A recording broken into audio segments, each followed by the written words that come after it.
হ্যাঁ গাইস, কিছুদিন আগে চলে গেছিলাম বানারস। তোমরা হয়তো অনেকেই আমার রিলসে দেখেছো, আমি বানারসের অনেকগুলো রিল পোস্ট করেছিলাম। এটা হচ্ছে বানারসের স্টেশন। আমার অনেক দিনেরই ইচ্ছা ছিল বানারস যাওয়ার। ফাইনালি আমার বানারস যাওয়া সফল হলো। ভগবান ডেকেছে, এতদিন ডাকেনি সেই জন্য যেতে পারিনি, এখন ভগবান ডেকেছে সেই জন্য যেতে পারলাম। অনেক দিনের ইচ্ছা ছিল আমার বানারস যাওয়া। তো এখানে আমরা দুটো ফ্যামিলি চলে গেছিলাম বানারস যাওয়ার জন্য। আর এই দেখো, চিনতে পারছো পাশে কে আছে আমার? আশা করি সবাই চিনতে পারবে। আমরা আর মোনা আন্টিদের দুটো ফ্যামিলি চলে গেছিলাম ঘুরতে বানারস। আর স্টেশনেই আমরা পেয়ে গেছিলাম কুলি আমাদেরকে ড্রাইভারের কাছে পৌঁছে দিয়েছিল, বা টোটো ড্রাইভার হোক, কার ড্রাইভার হোক, ওরাই তোমাদেরকে হোটেল পর্যন্ত নিয়ে চলে যাবে, তোমাদের কোনো অসুবিধাই হতে দেবে না। আর এখানে আমরা টোটো করে যাচ্ছি এখন হোটেল।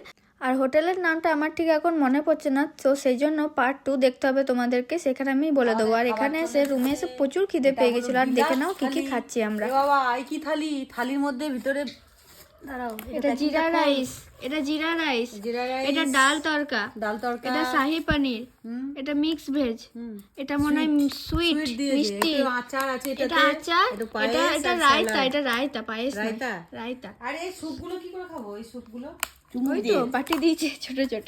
না এই স্যুপগুলো কিসের সাথে? এমনি স্যুপ। ছাঁচ আর স্যুপের মধ্যে অপশন।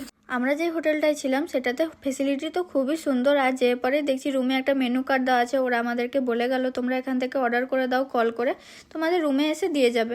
আমরা যে পরে এত খিদে পেয়ে গেছিলো ট্রাভেল করে, তোমাদেরকে কি বলবো। আর এখানে আমার মা দেখো খাচ্ছে, আর খাবারগুলো সত্যিই দারুণ ছিল।